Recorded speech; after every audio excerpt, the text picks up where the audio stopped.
Class 10th के जितने भी मेरे प्यारे विद्यार्थी 2023 बोर्ड परीक्षा की तैयारी कर रहे हैं, आज का यह वीडियो आप सभी के लिए मोस्ट इंपॉर्टेंट होने वाला है, क्योंकि आज के इस वीडियो में मैं आप सभी के लिए लेकर के आ चुका हूं हिंदी विषय के ऐसे महत्वपूर्ण प्रश्न जो आपकी बोर्ड परीक्षा 2023 में 100% पूछे ही जाएंगे। यदि आप इन प्रश्नों को तैयार कर लेते हो तो आपके 20 नंबर बिल्कुल पक्के हो जाएंगे, क्योंकि 2023 में OMR सीट पर आधारित 20 प्रश्न आएंगे प्रत्येक विषय में, जिनका आंसर आपको OMR सीट में फिल करना होगा।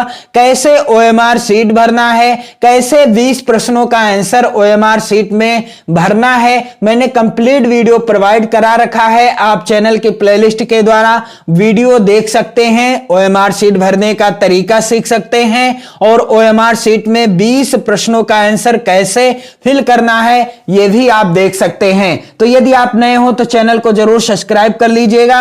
यहां पर आप देख पाएंगे पहला प्रश्न, वेरी इंपॉर्टेंट प्रश्नों को ही मैंने शामिल किया है आज के इस वीडियो में, तो आप अपनी नोट्स जरूर बनाएं और जो भी आप अपनी नोट्स बनाते हैं किसी भी विषय की, उसका रिवीजन भी करते रहें, क्योंकि आज है 9 दिसंबर। आप ध्यान दीजिएगा, आज 9 दिसंबर हो चुका है और इसके बाद आपकी बोर्ड परीक्षा का समय करीब आता जा रहा है। जैसा कि मैंने आप सभी को बताया, जनवरी और फरवरी के मध्य ही आपकी प्री बोर्ड परीक्षाएं हो जाएंगी, जो कि बोर्ड परीक्षा से पहले होगी और इसके बाद आपकी बोर्ड परीक्षाएं हैं। तो प्री बोर्ड और बोर्ड दोनों ही परीक्षाओं की आपको तैयारी करनी है। समय आपके पास बहुत ही कम बच रहा है और आप इस हिसाब से तैयारी कीजिए कि आप अच्छा स्कोर कर पाएं 2023 की बोर्ड परीक्षा में। तो चलिए यहां पर पहला प्रश्न है, बिना समय गंवाए देखते हैं। यहां पर पहला प्रश्न कह रहा है, निम्नलिखित में से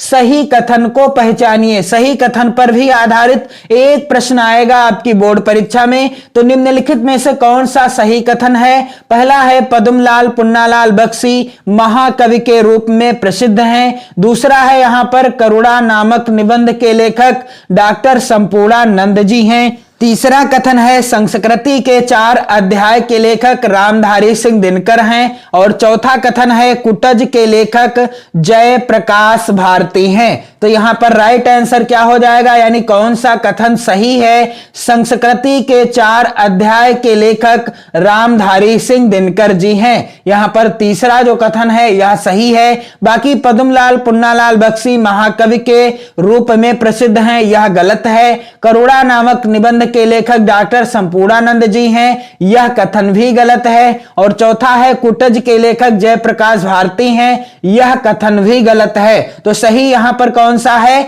संस्कृति के 4 अध्याय के लेखक कौन है? रामधारी सिंह दिनकर जी हैं। अगला प्रश्न वेरी इंपॉर्टेंट प्रश्न है आप सभी के लिए और आप इन प्रश्नों को जरूर तैयार कर लेना। इनसे संबंधित प्रश्नों को भी मैं आपको बताता चलूंगा, इसलिए आप वीडियो को बिल्कुल भी स्किप ना करें और 2023 बोर्ड परीक्षा के लिए जरूर जुड़े चैनल के साथ। प्रश्न कह रहा है, तार सप्तक का प्रकाशन वर्ष है।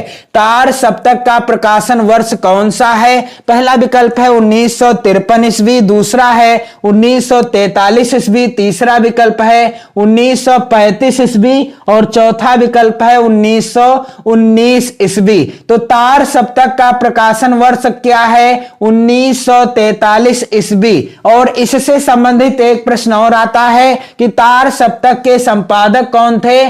और इसका उत्तर क्या हो जाएगा? अज्ञेय जी, सच्चिदानंद हीरानंद वातस्यायन अज्ञेय जी ने तार सप्तक का संपादन किया था और इसका जो है प्रारंभ कब किया था? 1943 ईस्वी में। अगला प्रश्न कह रहा है कि प्रकृति के सुकुमार कवि कहे जाते हैं। दिए गए विकल्पों में से कौन से कवि हैं जिन्हें प्रकृति का सुकुमार कवि भी कहा जाता है? पहला विकल्प है जयशंकर प्रसाद, दूसरा है महादेवी वर्मा, तीसरा है सुमित्रा नंदन पंत और चौथा क्या है? मुंशी प्रेमचंद।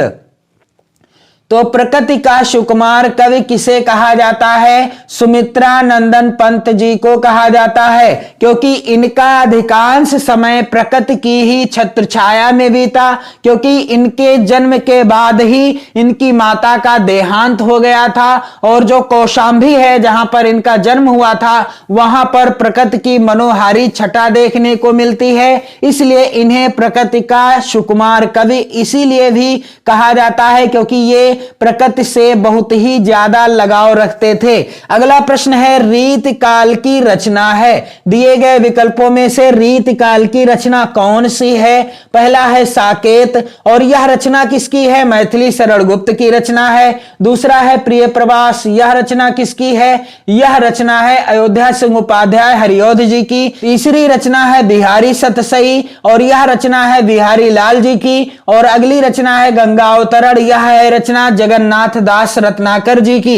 तो रीत काल की रचना कौन सी है? बिहारी सतसई रीत काल की रचना है, क्योंकि इसके रचयिता कौन है? बिहारी लाल जी हैं, जो कि रीत काल के प्रसिद्ध कवि हैं। बिहारी लाल जी रीत काल के प्रसिद्ध कवि हैं। और अगला प्रश्न कह रहा है जहाज का पंछी किसकी कृति है? वेरी इंपॉर्टेंट प्रश्न है यह, इसे आप जरूर तैयार कर लेना। जहाज का पंछी के रचनाकार कौन है? पहला विकल्प है जयशंकर प्रसाद, दूसरा विकल्प है फणीश्वर नाथ रेणु, तीसरा विकल्प है इलाचंद्र जोशी, और चौथा है विकल्प भगवती चरण वर्मा। तो जयशंकर प्रसाद जी के द्वारा तो यह रचना लिखी नहीं गई, फणीश्वर नाथ रेणु जी ने भी नहीं लिखा, और ना ही भगवती चरण वर्मा जी ने लिखा। तो जहाज का पंछी किसकी कृति है, किसकी रचना है? इलाचंद जोशी की रचना है। अगला वेरी इंपॉर्टेंट प्रश्न, और यह प्रश्न तो कई बार बोर्ड परीक्षा में भी आ चुका है। प्रश्न है त्याग पत्र के लेखक का नाम है, दिए गए विकल्पों में से त्याग पत्र किसकी रचना है? पहला विकल्प है जैनेन्द्र कुमार, दूसरा है मुंशी प्रेमचंद्र, तीसरा विकल्प है जयशंकर प्रसाद, और चौथा विकल्प है अमृतलाल नागर। तो त्याग पत्र के लेखक का नाम क्या है? त्याग पत्र जैनेन्द्र कुमार की रचना है।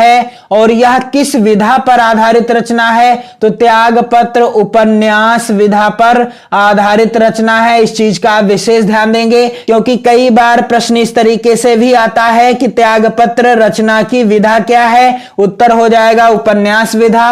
और यह रचना किसकी है? जैनेन्द्र कुमार जी की है। अगला प्रश्न कह रहा है रीत काल का अन्य नाम है, यानी रीत काल को दिए गए विकल्पों में से किस अन्य नाम से भी जाना जाता है? क्या भक्ति काल के नाम से जाना जाता है, श्रृंगार काल के नाम से जाना जाता है, व्याकरण काल के नाम से जाना जाता है, या फिर काव्य शास्त्र काल के नाम से जाना जाता है? तो रीत काल को अन्य किस नाम से जाना जाता है? श्रृंगार काल के नाम से भी जाना जाता है। दूसरा वाला विकल्प सही है। अगला प्रश्न कह रहा है कि मैथिली सरल गुप्त की रचना है, दिए गए विकल्पों में से कौन सी रचना मैथिली सरल गुप्त जी की है? पहला विकल्प है लोकायतन, दूसरा विकल्प है परिमल, तीसरा विकल्प है भारत भारती, और चौथा विकल्प है परिवर्तन। तो मैथिली सरल गुप्त जी की रचना कौन सी है? दिए गए विकल्पों में से राइट आंसर क्या हो जाएगा कि मैथिली सरल गुप्त जी की रचना है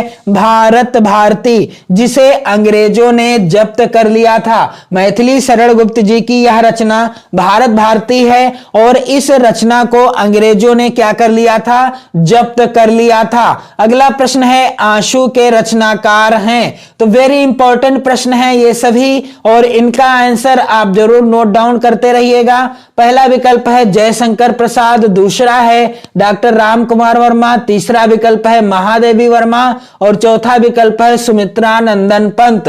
तो आंसू किसकी रचना है? आंसू जयशंकर प्रसाद जी की रचना है। आंसू किसकी रचना है? जयशंकर प्रसाद जी की रचना है। अगला प्रश्न कह रहा है यहां पर पति सिर देखत मंदोदरी, मूर्छित विकल धरनी खस परी, जबति वृंद रोवत उठी धाई, तही उठाई रावण पही आई में रस है। यहां पर ये जो पंक्तियां दी हुई हैं आपको बताना है कि इन पंक्तियों में कौन सा रस है? पहला विकल्प है हास्य रस, दूसरा है करुण रस, तीसरा है शांत रस और चौथा है वीर रस।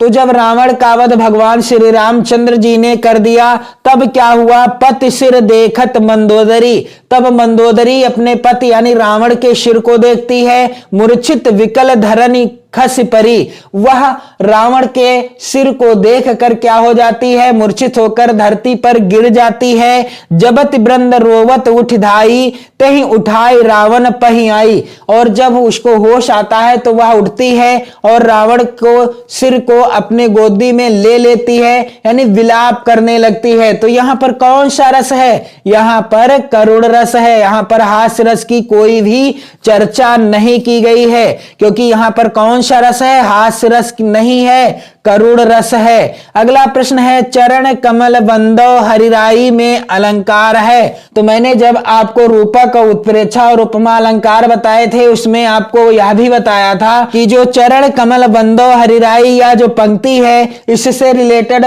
प्रश्न जरूर आता है। और यहां पर पूछा भी गया है कि चरण कमल बंदो हरिराई में कौन सा अलंकार है? तो रूपक अलंकार है। कौन सा? रूपक अलंकार है।